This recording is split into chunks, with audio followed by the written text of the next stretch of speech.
You're knowing what you're wanting? Yes. Really? You are enjoying the expansion, the evolution, the changing, the amending of your own desire? Really? Do you understand that that desire that continually focuses within you is your primary reason for being? You know, you are extensions of Source. Not here to catch up with Source. You are leading edge extensions of Source. So here you are out here on the leading edge, where the contrast and variety of your environment causes you to focus. Oh, such a good word. Focus. Whether you know it or not, whether you speak about it or not, focus, desire. Preference is born within you constantly. And those preferences emanate from you vibrationally. Whether you speak about the preference or whether you just feel it or whether you are even consciously aware of it, the contrast causes the preference, and the preference emanates a vibrational signal which law of attraction answers.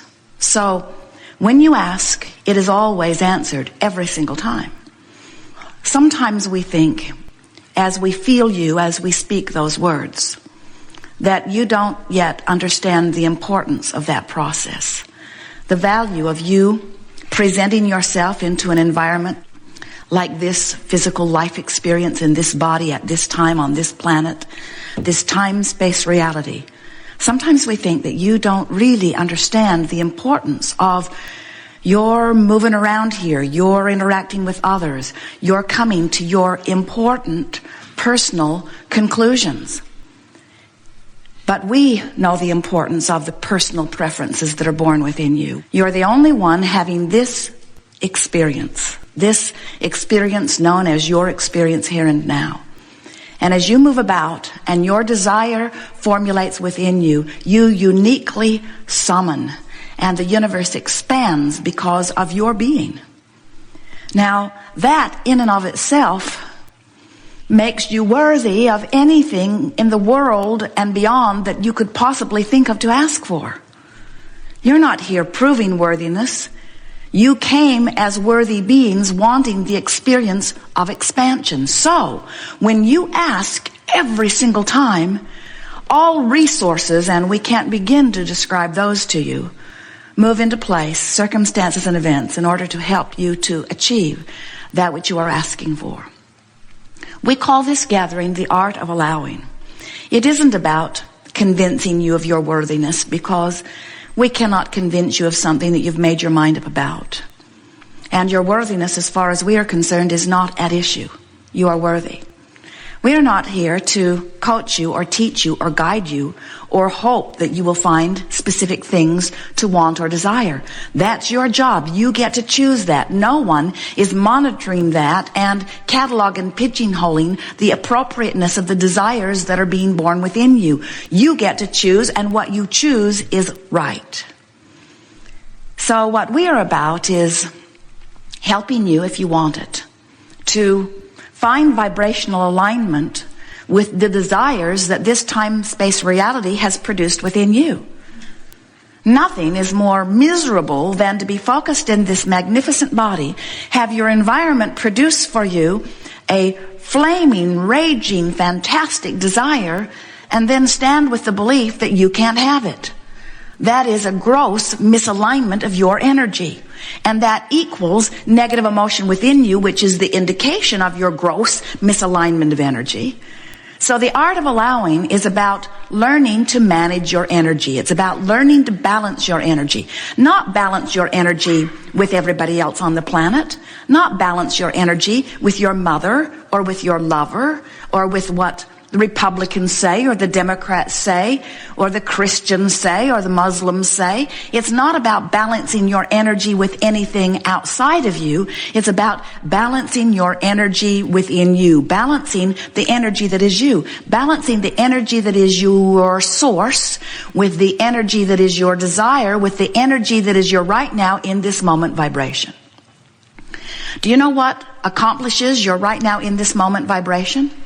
What you're giving your attention to, what you're focused upon.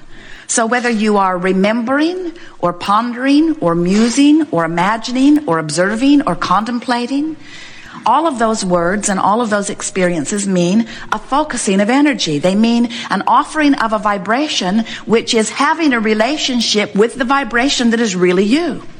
So it works like this. The vibration that is really you is a vibration of pure positive energy, which means it has no resistance in it, which means it has no lack in it, which means it has nothing that feels negative in it, which means it feels really, really good. The vibration that is who you really are, the vibration of your source, you would describe in words like love or appreciation or passion. The vibration that is really you is a pure, positive, really good feeling to you energy. That's who you really are. So this energy of love that is really you is pulsing within you. You can never turn that off. That's the eternal vibration that is you.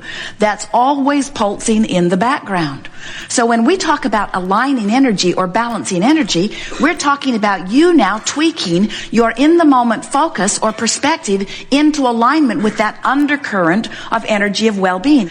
It's your guiding light, so to speak. It's your feeling tone. It's your feeling energy. It's the true essence of who you are. And when you are paying attention to the way that energy feels and you're tweaking the energy of your focus so that it matches up with that, that's how you balance your energy. You understand that you cannot set your radio dial at 6:30 a.m. and hear what's being broadcast on 98.6 FM.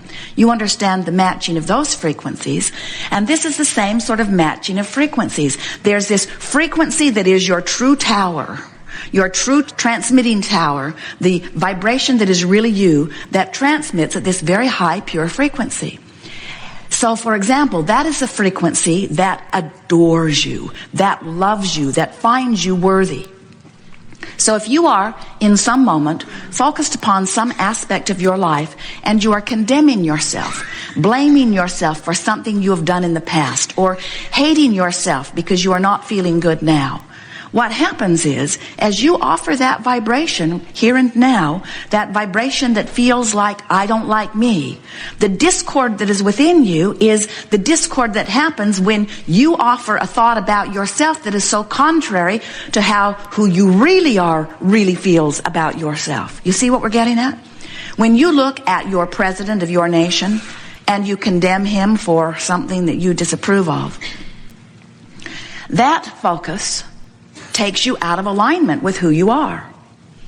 When you give your attention to anything, and in giving your attention to it you don't feel good, that is your indication that you are in this moment not managing your energy. You're out of balance. That's all that means.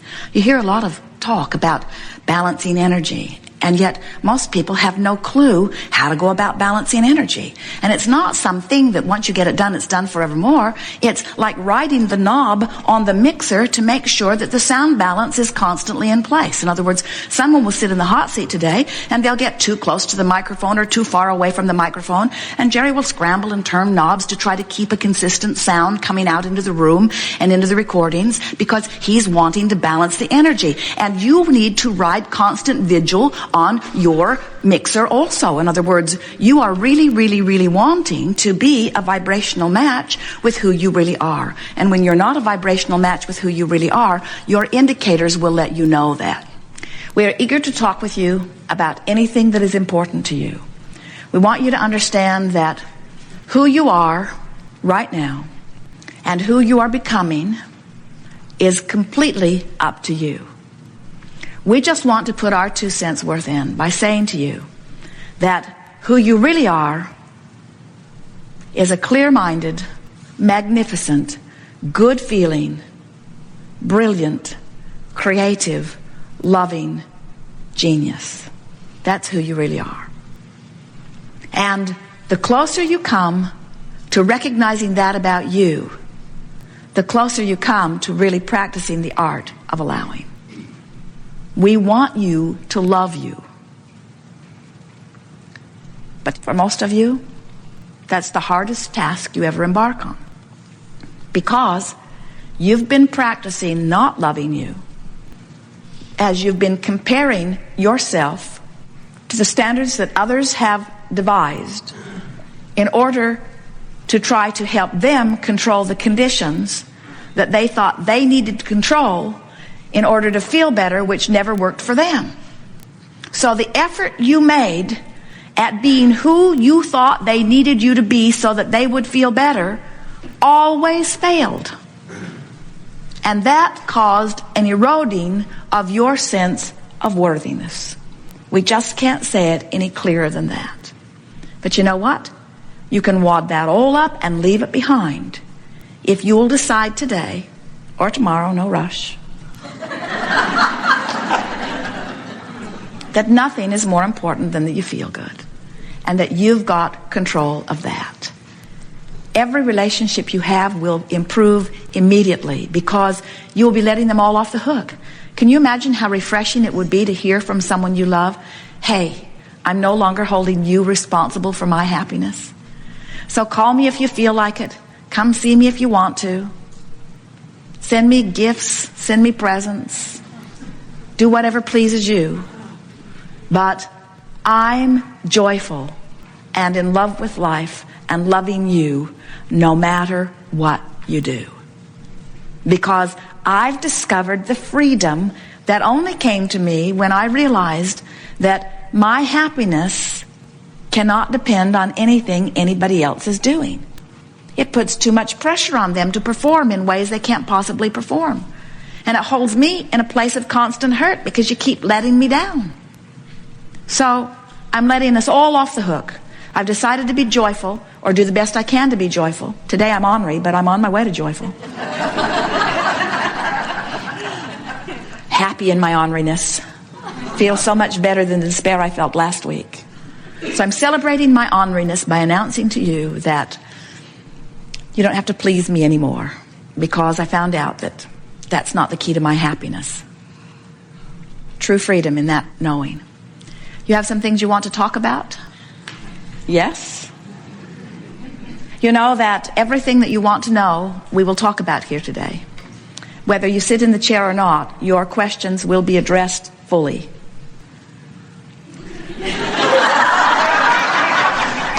Sometimes someone else will ask your question even better than you will. Makes it good for you because you can hear the answer better. Hear first, yes? You can hear the answer better if you're not in the hot seat. You know why? Because step 1 is ask and step 3 is receive. And when you're asking a question, you're usually in the vibration that says, I want to know the answer to this thing I don't know the answer to. Interesting, isn't it? So sometime between the time you ask the question and you receive the brilliant answer that we're going to give you, you have to get into the place of expecting to receive the answer. It is wonderful to come together with those like you who are coming more in every day to understand who you are. Be easy about all of this. We make too much of all of it. You're supposed to feel good and life is supposed to be fun. And you are genius creators here as the extension of all that is on the leading edge of expansion. Feel good about that. Love yourself. Feel happy for your willingness to participate in this contrasting experience. And feel proud of the desire that is born out of the contrast. And turn your attention as quickly as you can to the new desire that has been born. And therefore ride the wave. There is nothing more exhilarating than to have hatched a desire and then to line up with it and feel the thrill of consciously watching universal forces carve out consistent places for you to move to. There is nothing more nurturing or reassuring than to be the conscious receiver of the things you have deliberately asked for. Oh, it's fun to feel good and have life be good to you, but it's so much more fun to specifically, deliberately ask and then train yourself into trusting and believing and then see the evidence showing itself to you over and over again. When you feel that kind of pride about your deliberate creation, you'll know you're in touch with your source because it is your source's good feeling that is at the root of that.